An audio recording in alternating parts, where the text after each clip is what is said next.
Хайырлы кез кадрлықтар, едің барғыдыла вақыт класағында сираттағы мауқтырғыз, ағашлы истеліктерге бай сейхетке сақырабады. Вақыт класағы ол хәтірелер бақсағы, рухиятыбыз ақсығы, ижат сірі, бәқіт тамғағы, ардақлы шәқістер әлмішы, тұрмыш кіссағы. Бізден айрылмағыз, біздің мінен бірге қалығыз.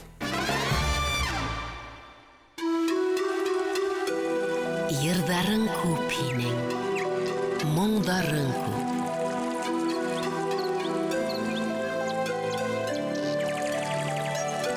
Ашқадар мұңлы радио. Кадрлықтар вақыт құласағында бүгін зор қонақтар Башқұртстанның ең мұңлы, ең дәрежелі, бәрекетлі һәм бәқітлі радиоға, Ашқадар радио бүгін бізде қонақта. Алқышлай бізді. Ең тәді әлбетті білеуші Қасым Қылышы радионың ойыштырылысы, негізалысы, танысып кеткен кемдер бүгін біздің студияла. Нендей шәхістер, мәртебелі, дәрежелі радиондыздары? Біріншіден, Янис Ашқадар радиоғын қонаққа сақыруғын үшін хелге зор рахмет. Қонақтар бүгін сынапта мәртебелі. Менің әргемде 2010 елда 7 февральда асылған тәугі адымдарын басқан Ашқадардан тәугі тапшырударын алып барыстардың бірігі. Менің ешкіне баланың барып үндешкенден hún бұл сақта Башқұрт Дәулет Академия драма театрының директор болып ішләп беруші Рейс Абдрахман ұлы Исмағилев. Ол біздің менен башланы ұшы ішті, тапшыру алып барға риза болды. Шундауық риза болды. Яңы тәугі адымдарын ішләп тұрған радиоға келіп, тапшыру алып барығы дәлі тип, шул тикле мәртәбәле театрның директорына нисек әйтәйем икән дип бик күп уйланганым хәтеремдә. Әмма Рәис Абдрахман шул тикле был хәбәрде еңел кабул итте, ихлас кабул итте. Һәм театрга багышланган өлешен безнең Ашқадарның төп проектларының бере безнең дөнья. Безнең дөньяны без театрға, әдәбиетке, фольклорға, яшәйішке һәм музыкаға бүлгәйнек 5 көнгә, 5 эш көнне матбугатка.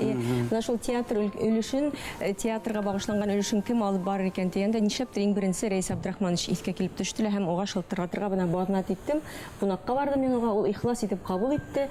Ул сакта Шывыткойда ниндидер тапшыру алып бара иде. Рәсәй каналдарының береһендә. Һәм Рәис Абдрахманович мына рәхмәт уга 9 ел үткәндән һуң уга шу рәхмәт әйтергә форсат диде. Безнең бына шу инициативаны күтәреп алып, ул тәүге безнең дөнья театр тапшыруын алып баручыларның береһе. Һәм бүген ул бында кунакта. Рәхмәт уга сакыруды кабул итеп килгән өчен. Һәм безнең Ашқадарды инде 9 ел буе үз иңдәренә алып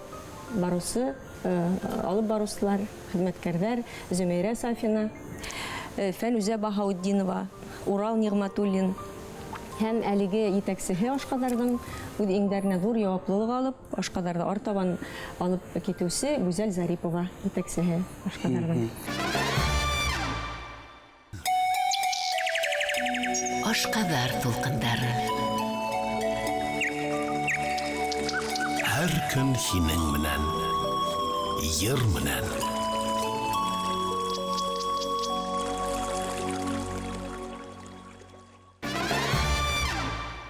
Гафарин расынлап та, дөнья бақытлық эштәр башқарагыз. Рәис агай, нисек тәкъдим кабул ителде? Һеҙҙең ваҡытығыҙ юҡ, зур дәрәжә яуаплы вазифа, һәм бында радио. Бит телевидение эшләгән сакта була торган советтар осорында Мәскәүдә Институт повышения квалификации. Шунда укырга җибәрләр, укыган сакта танышырга туры килде.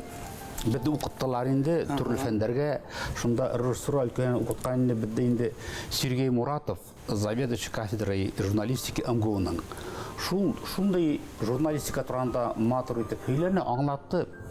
Ниндидер бер оскын биреп кайтарды инде. Шуның менә хәдер Михаил Ефимович Швыдкой алып бара битендә культура каналларын бөлүнүкүндө 2 тапшырып алып бара. Уну алып баруу гомумән миңа окшай.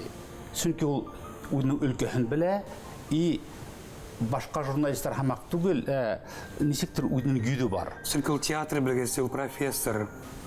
театр Канал, культура канал негіз алысы кіші. Тәренден оңлаған. Шуға мен ойлай тұрған, нишләп мен шулай эшләй алмайыммы дип. Ниндәйдер уй йөрөйне миндә. Мен уйлаган идем инде бәлкем телевидение асырмын берәй программа дип. Шул вакытта Миләүшә Касымов шайтып әйткәс, мен әлбиттә тулкынландым инде. Барыргамы юкмы дип, чөнки ответственность көчле бит инде. Шуан риза булдым. Менә Миләүшәнең шундай не бар теге бер әйтәйек Сифаты? Сифат ул кешене үзенә алыктыра белә, күндерә белә, юк дип әйтә алмайың. Уга ышанып бараһың, ул вакытта ла инде яшь, сибер, матур, акыллы кыз ишү килеп шул хәтле бит фине ул үзенә ышандыра. Әлбиттә, тәүге мәлдә минем тапшырулар әллә ни һәйбәт булмаһа, тәнкыйтьләй белә. Ул менә теге тәнкыйтьләй башлады. Тәнкыйтьләй белә, тәнкыйть белә бит әйтә белергә кирәк. Хүддәре таба белергә кирәк. Тура юлга сыгарырга белергә кирәк. Чөнки мин бит радио журналистика өлкәһендә эшләмәгән кеше бер вакытта. Ул күз алдына килтерү бер, эшләп алып китү икенче. Шуңа күрә мин Миләүшә Касымовна шугатлым рәхмәтлемен. Мин яратып эшләнем. Мин юккан әйтмәнем, Ашказар ул бәхетле, бәрәкәтле радио дип. Бына исек тупланды, бына ошо ынҗылар. Һәр бере сәләнгә беремләп кенә йылган битендә. Бу нисек харап алдыгыз? Ошо коллективта. Төпле, нигезле, бер төпле алтындар. Бөртекләп йылган алтын дөрес әйтәһең. Янис, был радио нилектән барлыкка килде. Ул вакытта безнең Юлдаш радиоһы гөрләп эшләп килә, Башкортстан радиоһы эшләп килә. Тиктә елдар тупланган фонд ята. Соңланып ята күп срокта. Ни тиклем әдәби әсәрләр, спектакльләр, тапшырулар ята. Юлдаш FM форматта эшләй, унда тулыгынса уларны бирү мөмкинлек тә юк. Ә кешеләр хорай, кемдәргәлер тулыгынса әдәби әсәрләр кирәк. Кемдәргәлер бына шул теге 40-ар, 50-шәр минут элек тапшырулар эшләнеп торган шулардагы әңгәмәләр кирәк, ниндидер түңәрәк өстәлдәр кирәк. Һәм гомумән республиканың мәдәни тормышын сагылдыру өчен ниндидер аерым бер радио кирәклеге, мохтаҗлыгы булды. Һәм бына шуны уйлап, безнең итәкчелек ул вакытта Гали Минегали улы Якупов, генераль директорыбыз, радио директоры Фанур Мөхәррәм улы Ягафаров, бына ошо эшкә этәргес бирде тиек. Һәм команда туплары кушылды бит инде, программаһын төзергә кушылды. Һәм менә шәхсән үзем мин аны күз алдына килтерә торгайным. Ул мәдәнияткә кагылган булгас, безнең халыктың, безнең республиканың мәдәнияте шул тиклем бай, әдәбияты бай, рухлы халык. Ул шундый киң һәм тәрән булырга тиеш. Унда тик акыллы, һәләтле кешеләр эшләргә тиеш. Ул тапшырулар шул тиклем әһәмиятле булырга тиеш, бөтенләй рухлы булырга тиеш. Йөкмәткеле булырга тиеш. Йырдар халык йырдары булырга тиеш, инструменталь музыка булырга тиеш. Мәңге онытылмас, бына тарихтан китмәс ретро йырлар булырга тиеш. Шулай дип күз алдына килтерәйем инде. Безнең бына тәүге слоганнарның береһе лә тәрән елга тыныс ага. Без нисек итеп күз алдына килтердек, ул тәрән елга булып тыныс кына агып китергә тиеш иде. Һәм шуның өчен проекттар уйланылды инде. Унда төп урыннарның береһен әлбиттә фонд тапшырулар алырга тиеш иде. Һәм шуннан тыш республикабызның әлеге мәдәниятен, бына бүгенге көн мәдәниятен без тулыгынса яктыртырга тиеш идек. Ашказар тулкындарында республикабызның мәдәнияте мөмкин тиклем киңрәк сагылыш алырга тиеш иде. Шундый максат куелган алга. Һәм бына ул шул максатка барыр өчен тәҗрибәле кешеләр кирәк бит инде. Шулай бит. Ул теге тормыш тәҗрибәһе булмаган кеше, нисектер республиканың тормышын тәрәндән белмәгән кеше, ул уны сагылдыру авыр булыр инде. Шуга бына безнең радиода эшләп йөрүче журналистлар арасыннан иң тәҗрибәлеләр һайлап алынды дип әйтәм инде мин. Бына шул тәүге коллектив, ул әле лә шулай әз генә составта эшләй. 8 кеше инек без, тавыш режиссерларыбыз 3 генә ине. Иң тәүгеләрне әйтеп китәргә кирәктер. Илнур Калимуллин, Эдуард Габбасов, Рөстәм Кадыргулов. Шулардан бына Рөстәм Кадыргулов әле булһа эшләп йөри, рәхмәт уга. Бидәлеш инде Илнур Калимуллин да булды. Илнур Калимуллин ул бер радионы гына бидәгән егетләребезнең бере түгел, Юлдаштыла безнең бергәләп астык заманында. Шулай ук бидәлеш, әле лә уның бидәлеше менән Оның қолы тигән бирәлеш менән эшләгән урындар бар. Һәм бына ашказары ла оның менән бирәлеш. Угала шуны аңлаттык, ул бына тәрән булырга тиеш, киң булырга тиеш, матур булырга тиеш, рухлы булырга тиеш.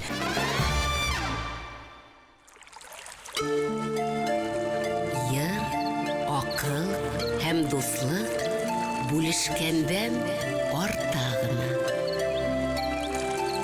Һез Ашказар радиоһын тыңлайһығыҙ.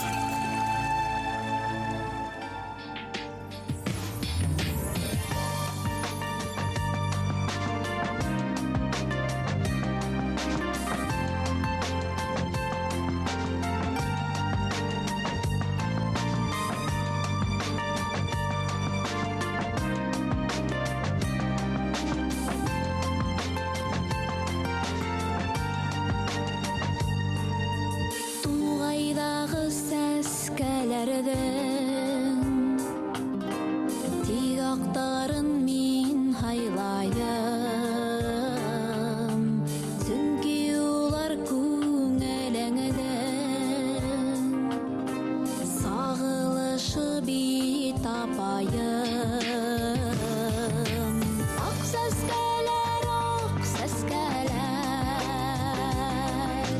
төстәренә сафлык яйган, һинең олы йөрәгеңә минең дә хисләрем һыйган. Ак сәскәнең таждарында ысык тамсылары уйнай, яшь сылаткан бит алмаңдан бер үбәйем әле апай. Ак сәскәләр, төстәренә сафлык яйган, һинең олы йөрәгеңә минең дә хисләрем һыйган.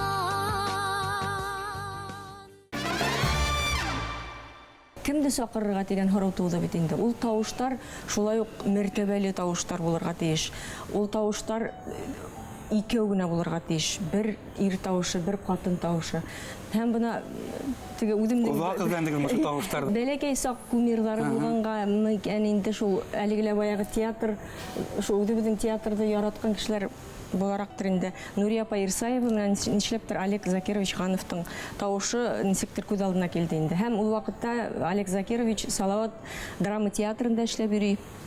Угала бына шул кыйыр-кыймас кына өндәшеп караным инде Нурия апайга. Нишләптер бына рәхмәт уларның барыһына ла бүген менә форсат сыгып шул кешеләргә минең рәхмәт әйткем килә. Улар береһе лә юк димәне. Бына яңа радио асылып тора. Мәдәниятте сагылдыран, һез бына шунда безнең бидәлешкә килеп эшләп китмәсәгез микән дигән, улар куш куллап әлбиттә нишләп эшләмәйбез. Мотлак киләбез. Олег Закирович менән Нурия Ирсаева менә хәзер 10нчы ел инде шулай ук тавыштары, ул эксклюзив тавыштар, Ашказарның тавыштары булып яңгырый бит инде. Безнең Дөнья театр дүшәмбе көндә Рәис Абдрахманович алып китте. Шишәмбе көн әдәбият, иң беренче алып баручыларның береһе, шулай ук ул сакта янып, дәртләнеп эшләп йөргән китаптар язган Гөлсир апай Гыйззәтуллина. Шулай ук юк димәне, өндәшү менән тәҗрибәһе лә юк, радио эшен белмәгән кешеләр булһа ла, әмма ләкин улар ничектер куркып тормадылар, бына күтәрмәләп алдылар. Шаршамбы көнде фольклор Розалия апай Солтангәрәева. Унан башка фольклорды республикала кем яхшырак белә инде дигән һорау. Бына шундый максат куйдык инде. Бына театрда кем яхшырак белә, әдәбият өлкәһендә кем бына шул әдәбият өлкәһендәге кеше булырга тиеш. Шулай ук Марсель агай Котлыгалләмов, ул яшәешкә бәйле, унда фән булды, ул күпме галимдарды килтерде безгә. Шулай ук башлангычларның башлангысы тәүге көндәреннән бирле Марсель агай безнең менән булды. Бына угала рәхмәт, һаулык теләйбез. Әле лә эшләп йөри, әле лә уның тапшырулары ике радионың тулкыннарында ла яңгырап тора. Һәм музыка өлкәһен бына безнең үдебезнең белгесебез бар бит инде. Әле лә исән һау эшләп йөри, Аллага шөкер. Урал Нигъмәтуллин уның теге үзенең күп елдар буе эшләгән тәҗрибәһе лә бар, белеме лә бар музыка өлкәһендә. Һәләте лә бар, йырлай. Һәләте лә бар, үзе лә йырлай. Шул музыка өлкәһен әле булһа шул Урал Нигъмәтуллин карап килә бит инде. Зилия Шаймарданова һәм Зөлфия Рәхмәтуллина бына ашкаларның башында торган кешеләрнең барыһын да әйтеп беттем шикелле. 8 кеше. Әлбәттә, Ашказы радио ул халыксан радио һәм элитар радио. Шулай бит? Унда Бигрәк түрәтте элитар радио. Менә шуны бик тура килә дип уйлыйм бүген Ашкадар радиоһына. һәм ул тавыштар яйгыры һәм таланттар утравы. Фәнүзә Баһаутдинова. Менә минең радиолы кумирым Барсактан. Уның үзе, фикере, телмәре, моңлы, хутлы телмәре теле бар. Менә ул шашкаларга килү нимә аңлата һезнең тормышта иҗатта. Ысынлапта 90 Еті ғаны, итінс февраль һәм етеген тапсыру Фәнүзә Баһаутдинованың. Менә ул бер дәүр була торган етеген тапсыруы. Шулай бит? Радио журналда. Без башлаган вакытта 90 елларда килгән вакыттагы сынапта яшьтәр бүлегендә эшләгән вакыттагы етеген программа турында әйтәһең, Янис рәхмәт, шулай вакыт куласаһы булгас сынапта уларны ла хәтерләү урынлы булыр мөгаен. Һәм менә Рәис Абдрахманович әйтте бит инде сынапта вакытында рәхмәт әйтү зур савап дип. Мин дә бик зур рәхмәтлемен. Ошо Ашкадар радиоһына килеп, эшемдә, хезмәтемдә дәвам итүемә һәм әлбәттә ул вакытта без инде менә Урал менән Юлдаш радиоһының музыка бүлегендә эшләп ултырайым. Радио 2 булды әле. Улары ла булды. Күп 90 еллардан алып сынапта бик күп каналдарда эшләү бәхете тейде, Аллага шөкер. Һәм бына Урал менән Юлдаш радиоһында эшләгән вакытта мин әле әйтмәксемен инде Ашкадарга якынрак. Ул вакытта безнең радионың директоры Фәнүр Мөхәррәм улы Ягъфәров мине сакыртып алдылар. Бына иртәгәннән Ашкадарга күсәһең, шунда эш башлайһың дип әйтте инде. Шуннан ысынлапта без шулай өйрәнгәнбез инде, партия кайда кушса, шулай тәрбияләнгәнбез бит инде. Йөгереп бардым Ашкадарга һәм Миләүшә Касим кызы миңа әйтте инде. Бына Фәнүзә әлегә тиклем без бергә эшләнек, әмма ләкин бер бүлектә эшләмәнек. Студент сагында Миләүшә радио 2-гә килгәйне, шул вакытта бергә эшләгәйнек. Һәм инде бына әлегә бүгенге көндә инде хәзер шундай тулы радиола бергәләп эшләйек. Мин белмәгәндәрде һез белерсегез, һез белмәгәндәрде мин белермен. Бергәләп бүгендән шулай эшләй башлайык дип әйтте. Менә шул әйткән сүзләре минең шул тиклем күңелемә ятты. Яшь кеше, әмма нинди зирәк, төпле, нигезле. Шул Кизгер күңелле. Ысынлапта шулай. Рәхмәт Миләүшәгә. Чөнки менә ошо Ашкадар радиоһының ысын тәүге әсәһе дип әйтәм мин аны һәр вакытта ла. Чөнки бөтен нимә җитәксеннән башлана.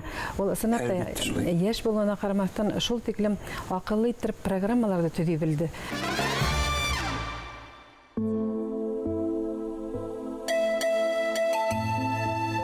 Кайда һүз бетә, шунда йыр башлана. Ашкадар моңлы радио.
Безнең нидә ашкаларның стенаһында шәҗәрә агасы төшерелгән.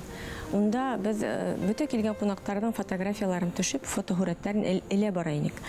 Һәм бына әле барып кергән вакытта йөрәк өҙөлөп китә. Чөнки бына шунда гөрләп, эшләп йөргән, безнең арага килеп шунда аралашып йөргән агайдар, апайдар, язучылар, композиторлар, музыкантлар, уларның яртыһынан күбе юк. Бына ошо 9 ел эчендә мәдәният өлкәһендә шул тиклем югалтулар булды, зур югалтулар булды. Безнең зур шәхестәр китте. Безнең ашкаларның якын достары, ул Ирек агай Кинябулатов, Абдулхак агай Игебаев, Фәрит агай Бикбулатов, уның катыны Алия Пәшәфова, Рәүл агай Бикбаев, Риф Тойганы, Салават агай Низаметдинов, уларның Нәҗип агай Асанбаев, уларның бына Сабир Шәрипов агай. Кайһын алһаң да һуңгы эфирлары кайда булган, ашкаларда булган. Суфиян Поварис. Һуңгы эфирлары кайда булган, кайда осраштык, бына ашкаларда осраштык. Бына барып инһәң, теге көз көне япрактар куелган агасымак. Шул шәҗәрә агасы нитиклем япрактары тиз куела, шуны күреп, ян әрни әлбәттә. Безнең радио тыңлаучыларынан үзара бәйләнеш бар. Шуңа күрә киләсәктә лә республикага сыгырбыз, башка төбәктәрдә лә бездә тыңлардар дип уйлыйбыз. Һәм килгән сакта безгә ныклап әйтеп китәләр. Бына һезнең тапшыруларыгызны мәктәптә укытучылар үзләренең дәресләрендә кулланалар. Матур тапшырулар, сәнгать өлкәһен яктыртаһы, мәгариф өлкәһен, мәдәният өлкәһен, республикала ниндәйдер яңалыктар бар икән, без бу яңалыктарның барыһын да һезнең радио аша ишетеп торабыз. Һәм әлбәттә бу ошоны мәктәп укучыларына ла yetkерергә кирәк.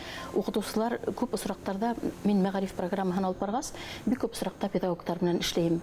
Улар әйтә инде, без күп тапшыруларыгызны яздырып алып, үзебезнең кул астында ниндәйдер заман технологиялары бар икән, шул заман технологиялары аша без үзебезнең балаларыбызга yetkерәбез диләр. Бuna hatta bizim künde bargan konsertlarda alhaqta nindey gine konsertlar topşırılmay, romanslardan başlap, halk yıllarından başlap künde eteyik irteli kisli biz radyo tınlauslarga yetkirip turabız. Bu saatte indi bizim isim şerifleri, kompozitorları, yırsıları eytilip bara. Һез ашкадарды шыңдайһығыз. Йөрәкләрдә канатланган йырдар безнең тулкындарда юл яра.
Сынатымын ашқалды радио шутқан бәтілі радио, елы радио һәм онда коллектив өзі бір шындай матур, тату, ғайла көк.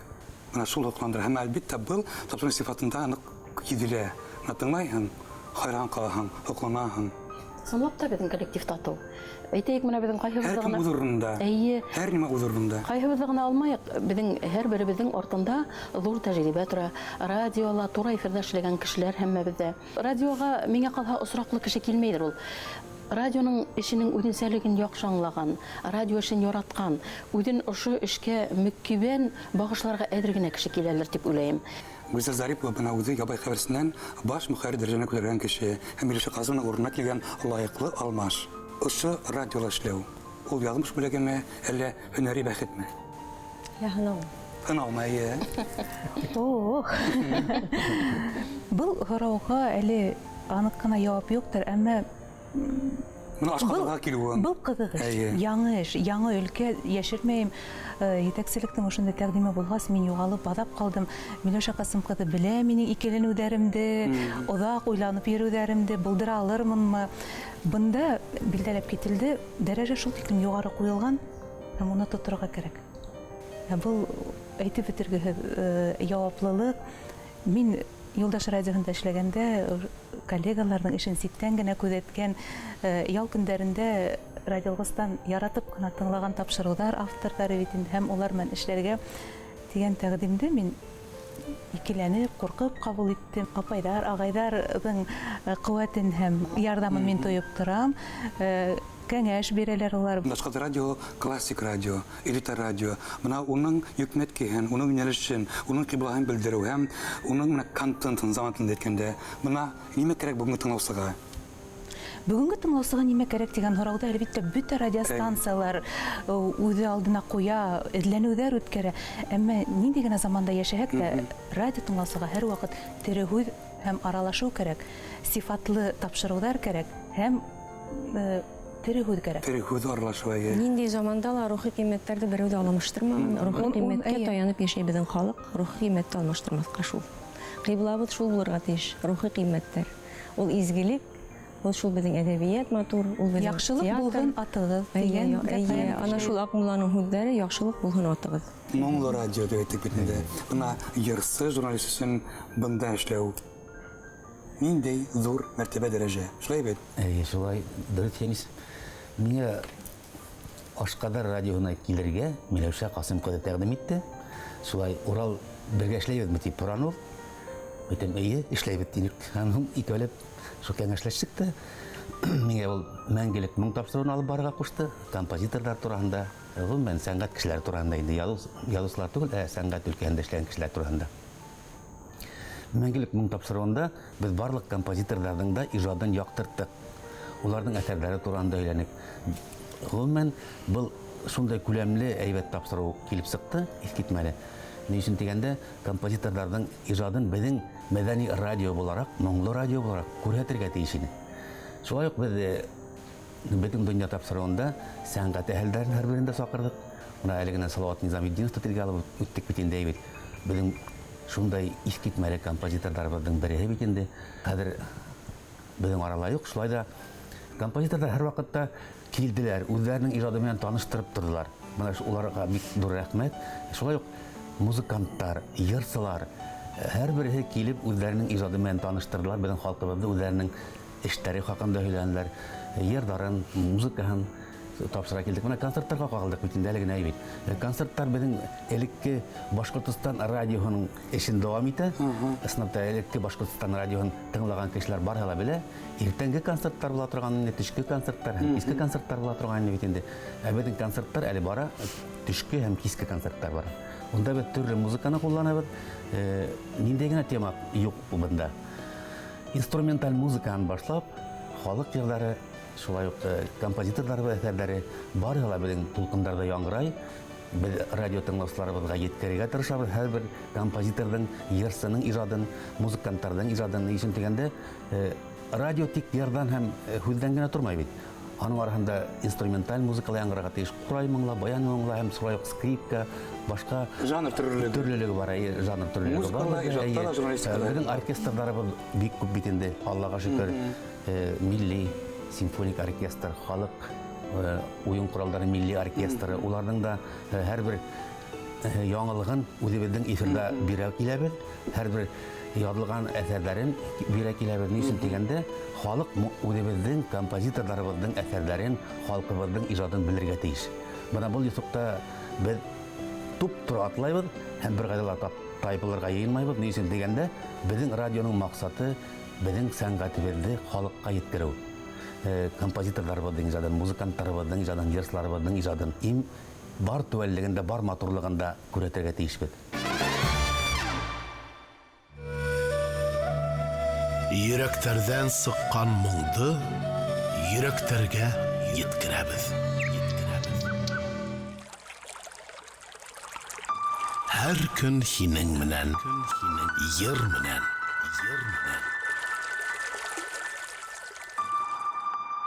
Һез ашкадарды тыңлайһығыҙ.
Уралда ниндәй композитор булманы икән Уралдың тапшыруында дигән һорау бирергә мөмкин була. Онда булмаган бер композитор да калмагандыр, яшьтәр дә, өлкәннәр дә, менә Бәхти агай, Гайсендар Нур агай да утыптар, әле икәннәре, инде хәзер киткәннәре. Уралдың ул музыка өлкәһе инде ул Урал дигән исем белән бәйле. Ашкала радионда һәм без аны удара шаяртып аяклы энциклопедиялар дип йөртә торган инде, чөнки халык йырдарын унан да яхшы белгән кеше юк ине арала. Һәм гомумән радио тирәһендә, телевидение тирәһендә башка журналистлар, башка редакциялар мөрәҗәгать итүгә караганда нинди генә йырды сыгарып тыңлатма һәм фонтта ла кайһы бердә ниндидер хаталар килеп сыга бит инде. Уралга мөрәҗәгать итсәң, ул шундук үзе лә йырсы кеше буларак һәм белеме лә бар бит музыкаль яктан, шуга оның менән эшләүе еңел булды баштан. Рәхмәт уга шуның өчен. Аяклы энциклопедия. Бер бәхет, уңышлы. Уңыштар. Нинди геройлар табана мен Сәгъдә Аскаровтың бер гасында башка эшкән ишеткәнем Урал аркасында мин уны белдем, башка кеше икәнен. Бүгінгі көндә лә, һүҙеңде бүлдерәм, Янис, бүгінгі көндә лә көндүҙ булмаһын, кис булмаһын, ниндәйҙер композитор, ниндәйҙер йырсы хаҡында, ниндәйҙер йыр хаҡында белешмә кәрәк булһа, йүгереп беҙгә инәләр. Беҙҙең Ашҡаҙарҙың ишеге бөтөнләй ябылмай тиерлек. Урал шул музыка кемдеке ул, шул йырсы ҡайҙан ул. Бына шунда ябай ғына мәғлүмәттәр кәрәк, ҡайһы бер мәғлүмәттәр, тимәк, интернеттан да таба алмайҙарҙыр инде, тимәк, Уралға мөрәжәғәт иткәс дип уйлайым мин. Ғөмүмән, бер мәҙәни сарала беҙҙең Ашҡаҙарҙың күҙенән ысҡынмай. Республика буйынса булһынмы, төрлө бәйгеләр, конкурстар, беҙ уларҙың берһен дә ҡалдырмайбыҙ. Әйтәйек, менә шул уҡ Урал булмаһын, шул уҡ мин Яңауылға сығып китәм, мин гармунсылар байрамына, Урал ҡурайсылар байрамына сығып китә. Шунан мәсетлегә ҡумысылар байрамына сығып китәбеҙ, оҙон көйгә Туймазға сығып китә. Беҙҙең менә эш шул тиклем Сибайға, Ирәндек моңдарына барып ҡайтабыҙ. Эшебеҙ шул тиклем матур итеп бүленгән. Һәм шәп репортаж килеп сыға, репортаждар кем бара дигән беҙҙең һорау юҡ. Һәр кем үҙенең өлкәһен белә һәм алдан эшебеҙҙе планлаштырып, тыныс ҡына районға сығып китәбеҙ, райондарға йөрөп киләбеҙ. Тормышыбызды, яшәешебезде, программаларыбызды был репортаждар ысынлап танык байыта.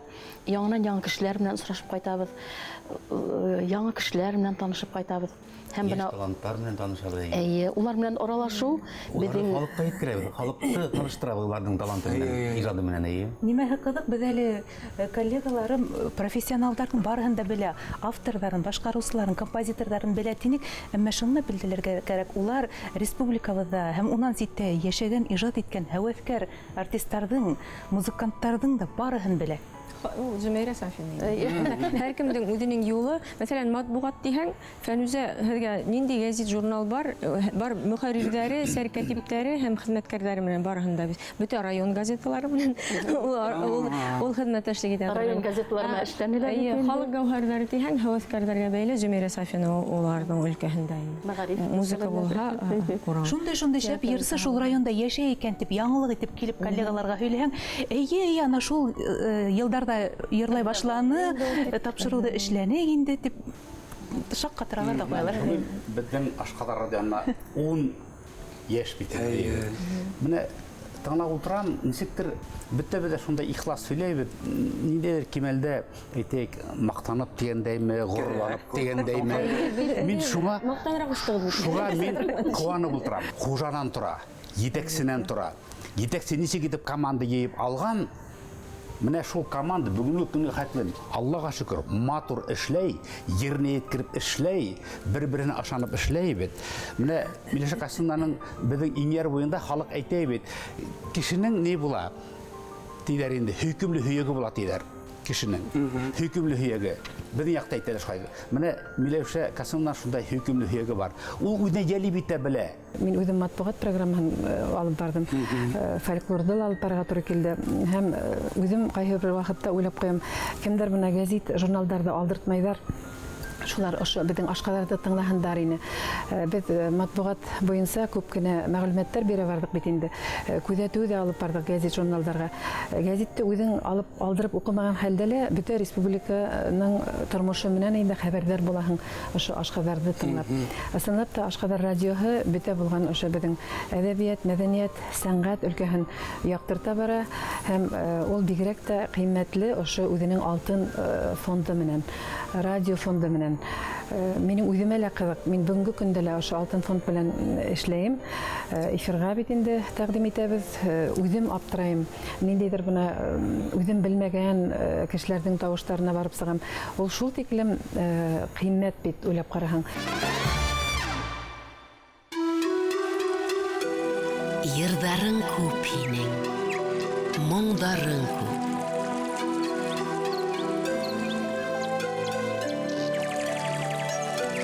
Ашкадар моңлы радио.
Біз ультра қысқа толқындарда башланык 2010 елда. Ультра қысқа толқындар гына инек 66-68 мегагерц чышлыктарында эшлей башланык без. Һәм бына гүзәл 2016 FM форматка сыкты Ашкадар. Ул 6-7 районга.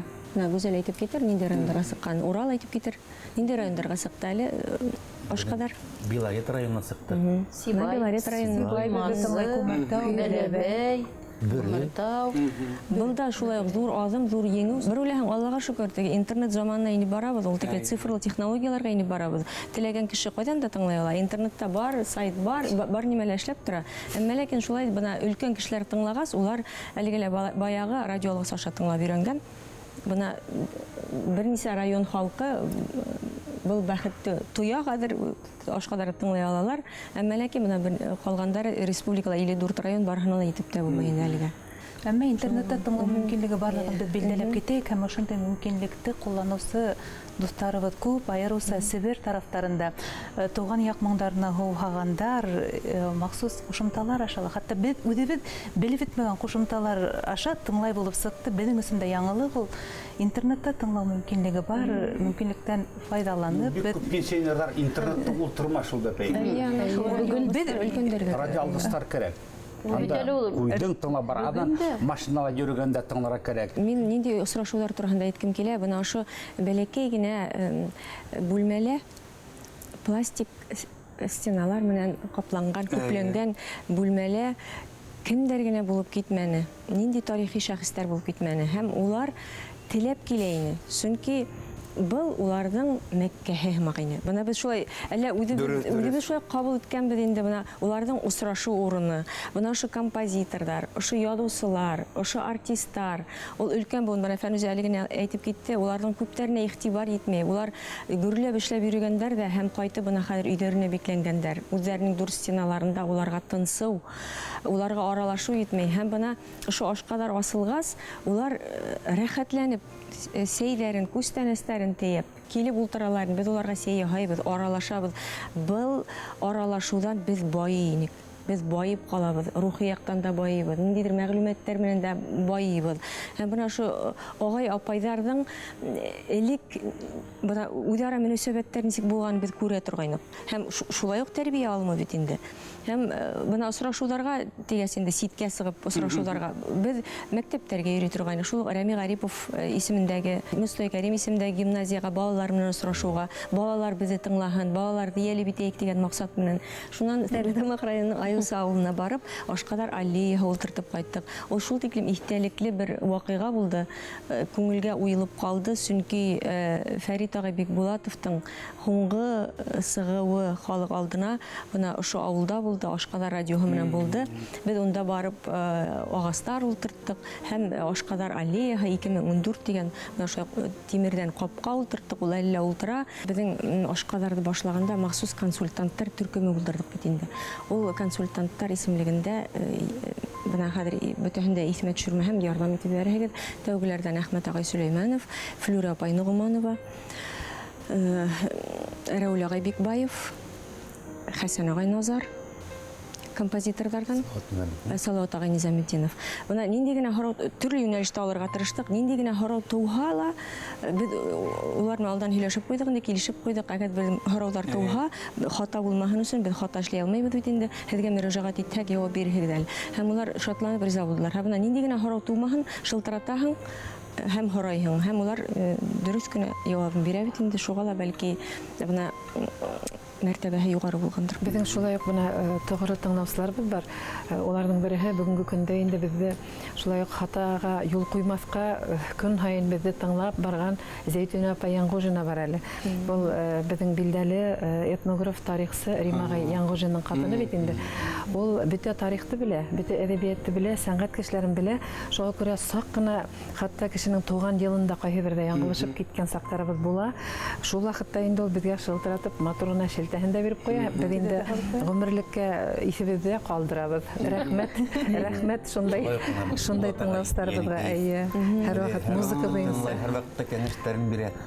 Ниндидер сак кына яңлышлык булса төзәтеп җибәрә. Сынапта зур рәхмәт. Радио һөйләмәй торһала, әз генә ул сылтыратыла урак кайда югалды, ашкатар кайда югалды дип кызык кына. Фәргия апай Алибаева Нәбилә баяга ул шулай ук нык игътибарлы була торган. Бүгенге көндә Маһия апай Игебаева тыңлайбыз хәзер. Улар инде кызы менән Фәния апай менән икәүләшеп тыңлайҙар, шылтыраталар. Шулай ук әҙгенә яңғылышып китә башлаһаҡ инде, шул ерҙә яңғылышыраҡ әйттегеҙ.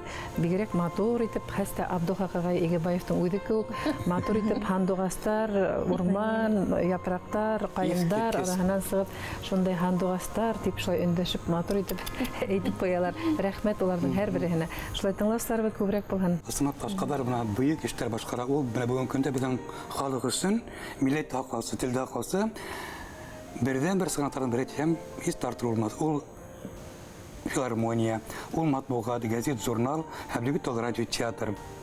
Һеҙҙең бөгөн бар мөмкинселек яҙырға спектакльдәр, үҙегеҙҙең көс менән, студия менән, яңы артистар менән. Ул турала беҙ һүҙ алып Бармы шундай? Әйе, ундай маҡсат та бар ине, беҙ килешеүҙәр. Инстаграмда Ашҡаҙар була радио, театр, иң тәүҙә спектакльдәр бит инде. Ул турала театр етәкселәре менән дә һөйләшкәнебеҙ бар. Бына нисектер техник яҡтан ҡул етмәйерәк тора. Беҙ Башҡорт дәүләт академия драма театры менән дә һөйләшкәйнек. Бына 2016 йылда уҡ уларҙың репертуарынан үскән спектакльдәрҙе яҙҙырыу буйынса. Техник яҡтан мөмкинлектәр етмәй тора. Әммә Ашҡаҙарҙың төп эштәренең береһе лә шул булырға тейеш. Яңы әҫәрҙәр яҙҙырыу, яңы спектакльдәр яҙҙырыу һәм фондҡа ғына таянып. Яңы тауыштарҙы яҙҙырыу, артисттарҙы. Тауыштарҙы яҙҙырыу һәм бына был киләсәктә Ашҡаҙарҙың ҙур маҡсаттарының береһе булырға тейеш. Беҙ әле фондта ултырабыҙ, әммә алдағы 10 йыллыҡта инде хәҙер Ашҡаҙар яҙған әйберҙәр фондҡа ныҡлап алдағы киләсәк буын ҡулланырлыҡ итеп, матур итеп, биҙәлеш менән ятырға тейеш. Маҡсаттар ҙур. Һәм республикаға сығып һөйләй башлаһаҡ, иң ҙур еңеүебеҙ дә шул булыр. Ижади портрет тапшырыуҙан әҙерләгәндә, нишләптер миңә өлкән быуындың тормош, хеҙмәт юлы, ижады ҡыҙығыраҡ. Сөнки улар менән һөйләшеп, тормошта булған үҙеңә ниндәйҙер табалмаған һорауҙарыңа мин яуап таптым.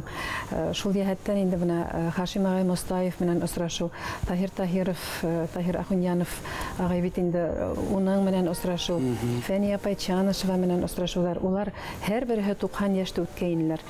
Бына шундай өлкән кешеләр менән осрашып, уларҙың тауыштарын яҙҙырып, уларҙың инде бына ғүмер баҫҡыстарын бергә барлап өлгөрҙөм тип уйлайым. Шул йәһәттән бына уларҙың да тауыштары ошо беҙҙең фондты тулыландырҙы, фондта ҡалды. Улар үҙҙәренең шул тиклем бына матур хеҙмәт юлында эшләйһең, нисектер үҙҙәре лә ваҡыттары ла булмағандыр. Ул ваҡытта инде улар йәшерәк ваҡытта беҙҙең ошо Ашҡаҙар радиоһы булмаған. Һәм улар ошо 90 йәште үткәс шул тиклем һыуһағайнылар һөйләшеүгә, үҙҙәренең ошо хеҙмәт юлын һөйләп ҡалдыраһалар ла килгәндер инде. Сөнки улар барыһын да аңлай ине. Ғүмер 90-ға еткән. Бына нимәгәлер әйтеп ҡалдырғыһы килгән ине. Мин уларҙы һиҙҙем. Ул ысынлап та беҙҙең ошо Ашҡаҙар радиоһында беҙҙең фондта ҡалды. Биҙәлеш ҙур роль уйнай радиола. Уның менән килешәһегеҙ бөтәгеҙ дә. Ул көн дауамында 24 сәғәт буйына кешенең ҡолағында яңғырап торған әйберҙәр. Иҫемдә Мостай Кәримдең китабы менән Рәми Ғариповтың китабын ҡосаҡлап, бер ай йәшәнем икән, 2 ай йәшәнем икән шул биҙәлештә эшләп бөткәнсе. Бына ошо Мостай менән Рәмиҙе Ашҡаҙарҙа асҡанда мин үҙемә яңынан астым. Ни тиклем тәрән ҡойо икән ошо әҙиптәрҙең ижадының үҙемә аңланым. Һәм бына тап Ашҡаҙарға бәйле республикабыҙҙың мәҙәниәтенә йөҙөм менән боролоп, уның бына әйттем бит инде башта, ни тиклем бай беҙҙең мәҙәниәт, ни тиклем киң, ни тиклем инде өйрәнһәң дә өйрәнеп бөтмәле түгел. Күпме һәләттәр бына ошо халыҡта, күпме шәхестәр ошо халыҡта. Бына теге халҡыма һөйөү тыуҙырҙы Ашҡаҙар. Һәм әлбиттә, Ашҡаҙарға ҡатырҡлы эшмәгән Рәйес Исмәғилов үҙе бөгөн тапсырыуы менән шулай бит инде әйтте ул пенсия тип, радио пенсияға бер дә ебәрмәй. Инстаграмда менә шул Красивый радионда бүген алып баралар 2 йәшлек алып барыусылар. Менә шул татарский Виктор Срочеспесий 91 йәштә алып бара, бүген тура эфирҙа алып бара. Наталья Бехцин 54 йәш алып бара, сәйәс тапсырыу алып бара бит инде. Андрей Дементьев, Андрей Дмитриевич Демгулев ҡалды, 90 йәшендә алып барды «Виражи времени» тура эфирҙа. 90 йәшен тиклем уйлап ҡарағыҙ. Шуға Аскалар яшәһен, аскаларның куәте булһын, бәрәкәте булһын, һәм һез яшәгез уңышларда аскаларлар. Рәхмәт сезгә. Һәр вакыт моңлы булыгыз. Озын гомерле булыгыз.